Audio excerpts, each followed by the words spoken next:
استاذ एक चीज मैं आपसे दरियाफ्त करना चाह रहा था कि अल्लाह ताला कुरान में ये चैलेंज देते हैं कि तुम कुरान जैसी कोई एक सूरत भी बनाकर पेश कर दो।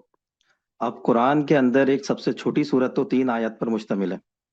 तो क्या इसको यूं समझा जाए कि कोई शख्स 3 आयत के मजमूए को पेश कर दे और ये कह दे कि देखो भाई, मैंने तो चैलेंज पूरा कर दिया। हालांकि मुझे ऐसा लगता है और आपने भी लिखा है कि कुरान का जो चैलेंज है वो उसके मज़ामीन के एतबार से, उसके तर्ज इस्तदलाल के एतबार से और उसकी हिदायत के एतबार से है। तो ये तो शायद जब तक सूरह बकरा की मिकदार की कोई कलाम पेश ना किया जाए तो वो चैलेंज पूरा नहीं हो सकता। नहीं, कोशिश करके देख लें। कुरान मजीद की छोटी से छोटी सूरा भी खुदा को बोलते हुए दिखा रही है। ये लोग असल में इसका मतलब ही बिल्कुल गलत समझे। उनका ख्याल है कि कुरान मजीद का जो स्टाइल है बात करने का, या जो उसने उसलूब इख्तियार किया है, या अपनी बात के लिए जो पैरहन उसने इख्तियार किया है, वो उसकी नकल कर दे। इतनी कोशिशें लोगों ने की हैं पिछले 1400 साल में, वो ज़्यादातर नक्काली की कोशिशें हैं। कुरान नकल करने के लिए नहीं कह रहा। जब आप एक चीज़ वजूद में ले आते हैं तो उसकी नकल की जा सकती है। यानी अगर शेक्सपियर है, इकबाल है, गालिब है, कोई आदमी चाहे कि उनके किसी शेर की नकल कर दे तो कर देगा। इसी तरह का मामला कुरान मजीद का भी है, लेकिन वो नकल किस चीज़ की होगी? वो सूरत और स्ट्रक्चर की नकल होगी, और वो नकल ही रहेगी। आप एक ऐसी सूरा बनाइए कि जिस सूरा में फिलवाक़े जिस तरह कुरान की हर सूरत में खुदा बोलता है वो बोले, और वो बात बामानी हो, और उस बात में कुरान में जो चीज़ें बयान की गई हैं या मज़ामीन हैं उनसे मुख्तलिफ कोई चीज़ लेके आए। आपने बराबर की चीज़ लानी है, तो इसमें इंसान कामयाब नहीं हो सकता। उस्ताद, ये सूरतुल हिजर के अंदर जहां अल्लाह ताला ने ये फरमाया है ना कि तुम 10 सूरतें पेश कर दो, तो उसकी तफसीर में मौलाना इस्लाही ने भी और आपने भी ये लिखा है कि ये कोई तदरीजी बात नहीं है कि पहले 10 का कहा गया और फिर आखिर में कहा गया कि एक ही सूरत, बल्कि इससे मुराद एक ऐसा कलाम है जो एक निज़ाम फिक्र को पेश करे। तो क्या उस्ताद 3 आयत को अगर कोई शख्स पेश करता है तो क्या हम ये कह सकते हैं कि उसने कोई निज़ाम फिक्र पेश किया? मुझे तो लगता है कि उसको कोई बड़ी चीज पेश करनी चाहिए अगर वो चैलेंज के मुकाबले के लिए भी सामने आ रहा है। नहीं, सूरह कौसर को और सूरह इखलास को भी उठा लें तो वो एक निज़ाम फ़िक्र की बुनियाद पर खड़ी है। यानी जब कोई कलाम वजूद में आएगा तो उसके 3 जुमले भी किसी निज़ाम फ़िक्र का पता दे दें। ये हो नहीं सकता। अब आप मिसाल के तौर पर सूरह इखलास को देखिए, तो दीन जी। जिस निज़ाम फ़िक्र को पेश करता है उसकी बुनियाद तौहीद है। तौहीद में जितने पहलू हो सकते थे बहस के, उनके लिए एक जामे ताबीर कुरान मजीद ने इख्तियार की, और ये कहा कि अब इसका ऐलान कर दिया जाए। तो ये गोया उस निज़ाम फ़िक्र की सबसे बुनियादी हकीकत का इजहार है। जब कहा जाता है कि निज़ाम फ़िक्र, तो मैं मिसाल के तौर पर हर वक्त अपना पूरा निज़ाम फ़िक्र नहीं बयान करता, लेकिन आप मुझसे कोई एक सवाल भी पूछेंगे तो वो एक ऐसे शख्स को जो चीज़ों का दिक्कत नज़र से मुताला करता है, ये बता देगा कि मेरा निज़ाम फ़िक्र क्या है।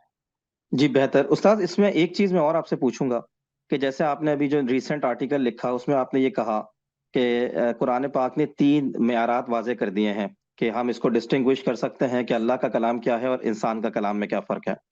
तो उस्ताद, आप उसमें ये बयान करते हैं कि क्योंकि रसूलुल्लाह सल्लल्लाहु अलैहि वसल्लम ने बगैर किसी इल्मी पस मंजर के और बगैर किसी मश्क और मजावलत के ये किताब पेश की, तो कोई ऐसे अशखास सामने आकर ये कोशिश करें या इस चैलेंज को कबूल करेंगे कि उनका भी कोई इल्मी पस मंजर ना हो या मश्क और मजावलत से ना गुजरे हों, तो ये कुरान का चैलेंज है। मैंने इस बात को ऐसे समझा है।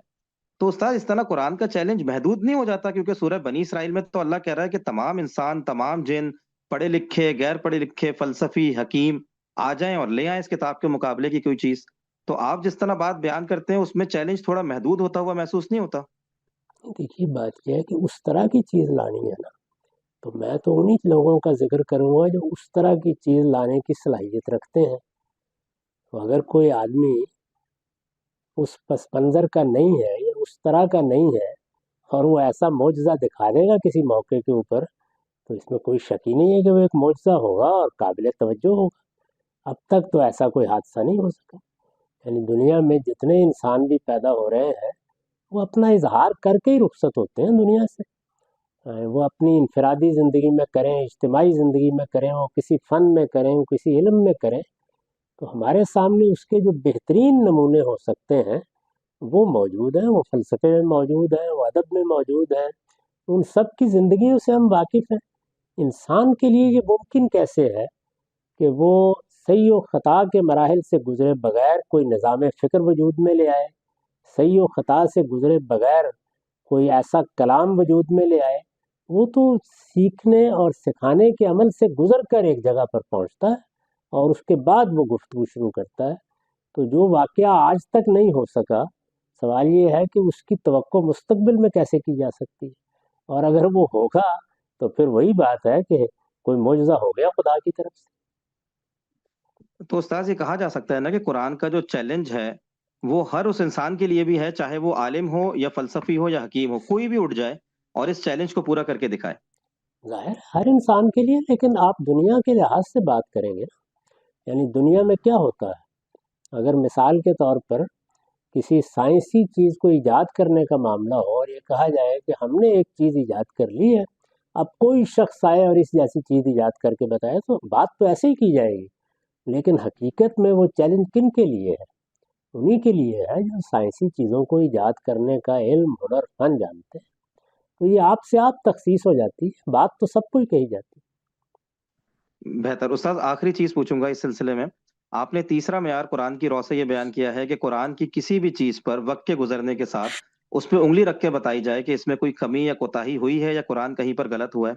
تو جب رسول اللہ نے اپنے زمانے میں یہ پیغام یا یہ چیلنج دیا ہوگا، اگر اس کے مقابلے میں کوئی چیز سامنے آتی تو وہ تو اس وقت تک نہیں اس کو ہم پرکھ سکتے نا، جب تک اس پہ صدیاں نہ گزر جائیں۔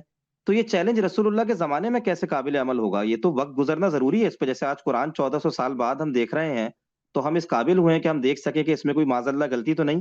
تو سامنے رسول اللہ کے اگر کوئی شخص پیش بھی کرتا کچھ، تو اس تیسرے پیرائے پہ یا تیسرے معیار پہ وہ کیسے پورا کرتا اس چیز کو؟ اس وقت ضرورت ہی نہیں کہ اس وقت اللہ کا رسول موجود تھا، اور یہ بھی ایک اعجاز ہے، ایسے 10 اعجاز پیش کر دیے جاتے، تو وہاں تو یہ مسئلہ ہی نہیں ہے، مسئلہ ہی بعد میں پیدا ہونا تھا۔ اچھا، اب ہم دین کو یا اللہ تعالیٰ کی ہدایت کو قرآن کے ذریعے سے پہچانتے ہیں۔ یعنی اگر آپ علمی لحاظ سے ترتیب قائم کریں تو وہ یوں ہے کہ اللہ کا پیغمبر آیا اور اس نے ہم کو آ کے قرآن دیا، لیکن اب بھی کیا یہی ترتیب ہے؟ اب یہ ترتیب نہیں ہے، اب قرآن موجود ہے، اس سے پیغمبر پہچانا جاتا ہے، اس سے ہم اللہ تعالیٰ کی معرفت حاصل کرتے ہیں، تو ترتیب اب الٹ چکی ہے۔ تو اس وجہ سے یہ تینوں چیزیں ان لوگوں کے لیے بیان کی گئی ہیں جو محمد الرسول اللہ کے بعد اب اللہ کو پہچاننا چاہتے ہیں۔ رسول اللہ کی زندگی میں تو اس کی کوئی ضرورت ہی نہیں، تو وہاں تو رسول خود خدا کا معجزہ ہوتا ہے اور وہ دینونت برپا کر کے دکھا دیتا ہے، اس لیے میں نے موجودہ لوگوں کے لیے اس دینونت کا اس طرح ذکر ہی نہیں کیا۔